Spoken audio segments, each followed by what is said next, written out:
we doing, Luis? Hi, Gino. Good. Can I put him in? Of course. Oh, great. I got it all opened up for him. Oh, very nice. Hey, buddy. Good boy, too. Hey. Hi. How you doing? Yeah, Tuesday you met Gino on Sunday. Thank you for the great talk last night. Oh, that gosh. was really great. Thanks a lot. Thanks for coming out and my kids loved it. congratulations. And everything. Oh, right. Yeah. Awesome. That was cool. Thank you, sir. You got enough room? Yes. We'll go back a little more? Yes, that's perfect. Thank you. Yeah. How's it feel? I mean, is it comfortable? Yeah. Oh, yeah. Thank you. Yeah. Yeah, it's fine. How long you had it? I was, due to wounds sustained in war, I had to undergo an amputation on February 27th this year, 2016. Oh, no, I'm sorry. But, thank you. Shit. It's all right. It happens. But it was okay, we're going to talk all about it. Yeah, all right. Sure. So you're here with the Holidays for Heroes guys, right? That's right. And they've added another element, which is yes, the Service Dogs for Heroes program. Yeah, the Service Dogs for Heroes program. They started a program just a matter of weeks ago, and boy, is it just an incredible initiative to help service members, veterans, and their families. You were a soldier. Yes. When did you sign up, and how long ago? I joined at 17 in 1990. I was a young man. 1990. And served until late 2007. Okay, wow. So you wanted to be an Army guy from the very beginning. From the very beginning. I joined it in 1992 when I was in the Coast Guard. Thanks. Sure, I didn't know you were just 4 years. Coast Guardsman. Sure. Awesome. Thank you. Absolutely. No, listen, that's not. There's no just about it, Gino. As you know, it's an honorable. It was. I'll tell you, I did it because I needed some growing up. Yeah. I was pretty immature when I was younger and pretty wild. I wasn't ready for college, so I did the service first, and then I went to college. Awesome. But in your case, did you know you wanted to be a lifer? Yes. Interestingly, even before I can remember, I was according to my godmother and so on. I was drawing colored, crayon drawings of soldiers and flags and knew even from the very beginning that I wanted to be a soldier. So at the earliest possible moment, very close to my 17th birthday, with parental consent, I enlisted. Where are you from? I grew up in D.C., in the D.C. area. Yeah. And when you joined, I mean, it was relatively peaceful period of time. Interestingly, it was that was at the end of the Cold War, and interestingly, I went to boot camp between junior and senior years of high school in 1990, and if you recall, that right in the middle of boot camp on August 2nd, I believe it was, 1990, is when the first troops were deployed to Desert Shield. That's right. In the beginnings of what would become the Gulf War. But I did join before there was any, before there had been any really big war, and anything really in the Middle East even. So. What did you want to be? Did you want to be an infantryman? I wanted to be, I didn't really know what I wanted to be at the time. I initially enlisted because at the time the jobs were sort of limited. In fact, I might have joined the Coast Guard, but at the time in 1990, there was like a 5-year wait list to join the Coast Guard. That's right. So I couldn't do that. Right. And so I elected to join the Army. There was a bonus at the time for communication specialist. So I did that for 4 years before becoming a military policeman for about 4 years. And then I became an infantryman and then spent 5 years as a cavalry officer. Now, you went from communications to being right on the front line pretty much. Was that something that attracted you did you find that you wanted to do that? That was a choice you made? Yes, that's right, Gino. As is the case with some service members, you get progressively more interested in greater challenges, in tougher assignments. And as I matured out of my teens and into my 20s, I initially wanted to go into law enforcement, so I thought military police would be an interesting possibility, but then segued into infantry to paratrooping, Yep. and then decided to go to the dark side, as they say, become an officer, and then went into cavalry. Did the Gulf War have any enticement value? Interestingly, so I had been in just a few months before that, when that kicked off.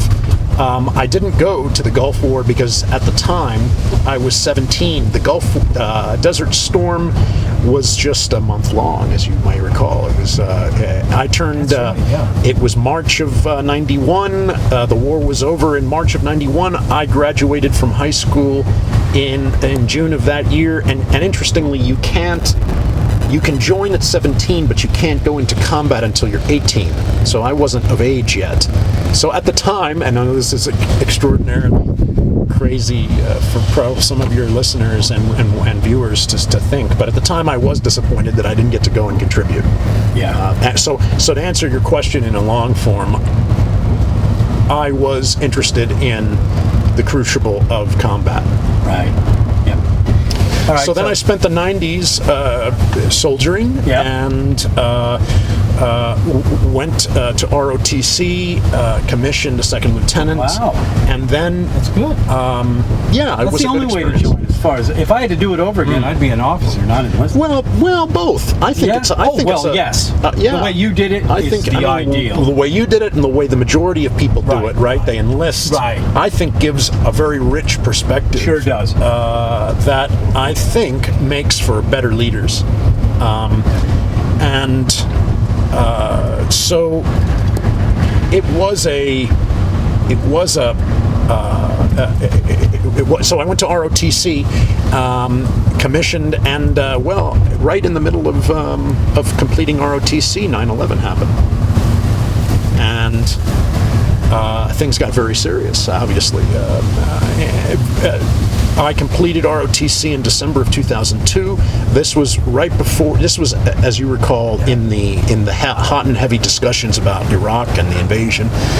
Went to Fort Knox, went to training there, and then deployed to Iraq in the first year. Wow. Yeah. Of the war. Okay. So right away you were there. Yeah. What was that like when you got there? Well, gosh. I mean, what were you doing? It's a powder keg. Yeah, you were an officer. Yeah, and I you was were in a new- charge of what? I was in charge of a crossing point between the Syrian-Iraqi borders, which is a very difficult position and mission, because at the time, with the invasion so new, with the destabilization of that country and even the region, the borders created great challenges in terms of smuggling people, weapons, contraband. So trying to develop nascent Iraqi security forces governance was a bear. All with a growing insurgency. Okay, all right. And that's I got wounded in that first tour. How? To what? In what way? Well, I was on foot patrol with one of my soldiers going to a meeting, and in the middle of 9 p.m. On December 21st, some men attacked wielding knives, and I was wounded. No way. A knife? Yeah, and so I sustained blunt force trauma, was medevaced, but very motivated. In fact, obviously upset by the whole thing, and returned to duty within a few days, because we were already shorthanded personnel. And because, quite frankly, you don't want to give up on the mission. No way. And so you return to duty often in spite of wounds. Finished up that tour, returned stateside, and then went back for another year before coming home. And then, yeah. So how long between tours? It was how long really were you just stateside? 10 months. 10 months. And in that 10 months, you just couldn't wait to get back? No, I mean, to be honest, I know that's an insanity unto itself, right? Most people will recall that nobody anticipated the war to, turn into an occupation that would last, more than 10 years. Nobody anticipated that then. Gosh, no. And in fact, most people anticipated troops coming home after, 6 months, a year. Sure, we were told that, we were liberators. Yes. Yeah. I remember. But I was going to get out because my term of service had expired, and I was also fighting injuries and so on. Not other injuries outside of Training injuries and combat injuries. Okay. And I was all but going to get out, but then, as so many other service members have done, became impassioned by going back and trying to win. Did the government offer a re-enlistment bonus as well? Interestingly, no. I had zero bonus. There were bonuses. Yeah, no, I know they had that when I was in. Yeah, mostly for new enlistees. Oh, I see. Although in certain instances there were, actually I had zero bonus. But so there you were. There I was, and we went back for another tour, which was what year? Extraordinary. 2005 to 2006. Oh, okay. Gino. Yeah. And then came home. And then you're thinking, I got to do my 20 years here. I mean, I've racked up this many. I want to retire, right? Sure. So you stay. So I stayed in. Was sent to Fort Benning to teach new lieutenants who were destined to go to the Middle East and other places. And then came to the very difficult conclusion that I needed to get out to get the help I needed physically and psychologically. Well, because of the attack in 2003 and the head injury that happened, I sustained what later would be determined to be a neuropathy, and that progressively caused loss of feeling sensation in my right foot, and that creeped up my leg, such to the point that I would fall without any warning. So for 8-9 years, I walked with a cane and with my beloved Tuesday right there. Yeah. Hi, Bobo. And until I had to make a tough decision last year, and that decision resulted in this. Yeah. And the adjustment from what you had to now what you have, is it better? Yeah, things are getting better day by day. It is, so that's good. Yeah, and it's a process. Right. And of course, it's very difficult. But life is difficult. Under the circumstances now, in hindsight, how do you feel about what we've done and our involvement in that war, and now here you are, and everything that's happened to you? How do you have to? You must think about it all the time. Absolutely, and this is a very. Your question is very poignant. I mean, how do you reconcile all of these things? How do each of us reconcile the choices we make in our lives and the things that happen to us, with us, because of us? I mean, you wouldn't have been there if we hadn't done what we said. With their weapons of mass destruction, we're going in to get them. I mean, that probably wouldn't, right? Yeah. So I have thought. I have taken different. My perspectives have changed over the years. And I think that happens. I think that happens to quite a few people. Grief and pain and circumstances create cascading emotions. Personally, I think that it's a shame that this country, regardless of the circumstances that took us over there, it's a shame that this country did not put forth the necessary effort as a nation, not as an army, not as a navy, not as a coast guard, not as an air force, because certainly the United States Armed Forces committed itself wholeheartedly. But unfortunately, regardless of whether you think that we ought to have been there or not, once a commitment is made, you have to see it through, and you have to put forth every effort to win. Sure. And sadly, that effort hasn't been placed as a nation, and as a result, we are dealing with the effects even to this day. Right. So that's where you're at, as far as that's where I'm at. I don't think What about your other service members and the people you run into all the time. Sure. What's Well, your listen. overall feeling of those guys? How do they feel? Well, Same? there are servicemen and women and veterans who feel everything from betrayal to feel anger that we went to begin with. See, I remember Vietnam. I remember when those guys came back from Vietnam. Yeah. And I was post-Vietnam. Right. I remember how I was treated as a serviceman. That was weird, let me tell you. You couldn't get a date with a girl. Yeah. Girls would look at you and go, "Oh, you're a military guy. I don't want to have anything to do with you." Sure. And it was all because of Vietnam. That was tough in Yeah. the '70s to be in the service. Yeah, and to the if we're talking about like silver linings, let's say in the year 2016, in the 21st century, thankfully, though there are varied opinions on wars waged and efforts put forth and so on, thankfully we have evolved such that we esteem our servicemen and women regardless of the circumstances that Definitely. that take them Total there. change. When I was in, it was not that way. That's right. I mean, and that's the way it should be. Yeah, sure. You, myself, and many millions of American men and women wear U.S. something on their nameplate. Right. They're not wearing, they're not wearing their political opinion. They're sent because of our government, which is of us. Right. So to betray them is to betray yourself. Yeah, exactly. Well, all right. So that brings us to Service dogs. therapy and healing. how healing and now healing. Yes, And this healing. is your buddy here who's Oh, in gosh. like the ultimate. I mean, look, I'm a dog. My dog died 3 years ago. I'm I sorry. can't even get another one. I mean, I'm it's sorry. just dog. Yeah. It was brutal. She was my best friend, just like Tuesday's your best friend. So I know exactly how you feel. Mm-hmm. And how old is Tuesday now? Tuesday is 9, going on 3. Like so many of our beloved furry ones.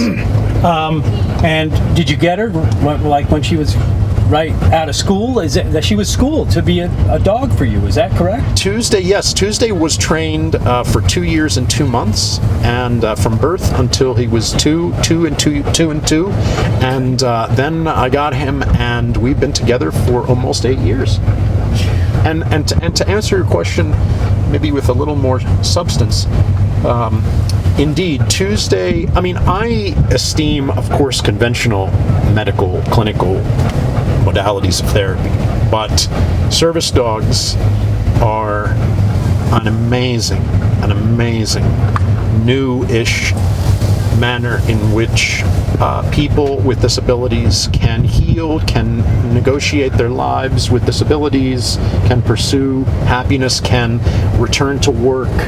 And it's wonderful that organizations like Nantucket Holidays for Heroes and their new Service Dogs for Heroes programs comes online, because it's going to help so many people in life-changing ways. Yep. Okay, and so let's talk a little bit before you go. We'll have a little conversation just quietly here. It takes a while to get one of these dogs. Yes, it does. And what is the difficulty in just having any other ordinary dog? Why do you have to have a service dog? That's a good question, Gino.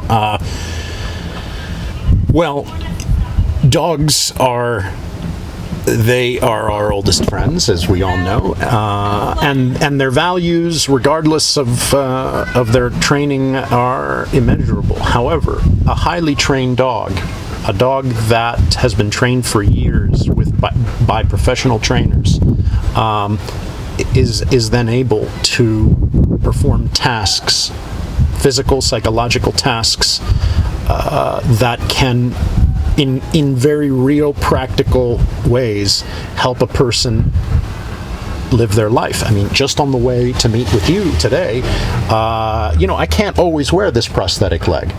I have to take it off. I can't wear it 24/7. So I have crutches, but that means that I can't hop around wherever constantly. So I will ask Tuesday to retrieve things that I need. I didn't realize that. So, for example, he can get my socks or shoes, and that saves me from prospectively having to hop around, overuse this leg, Got it. perhaps fall, get injured, Yes. so on. Yeah.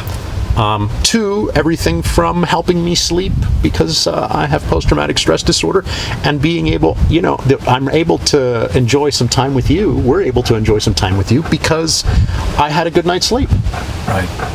And how does she help you sleep? Tuesday, well, first of all, and you know this from your beloved dog, they give us a sense of security.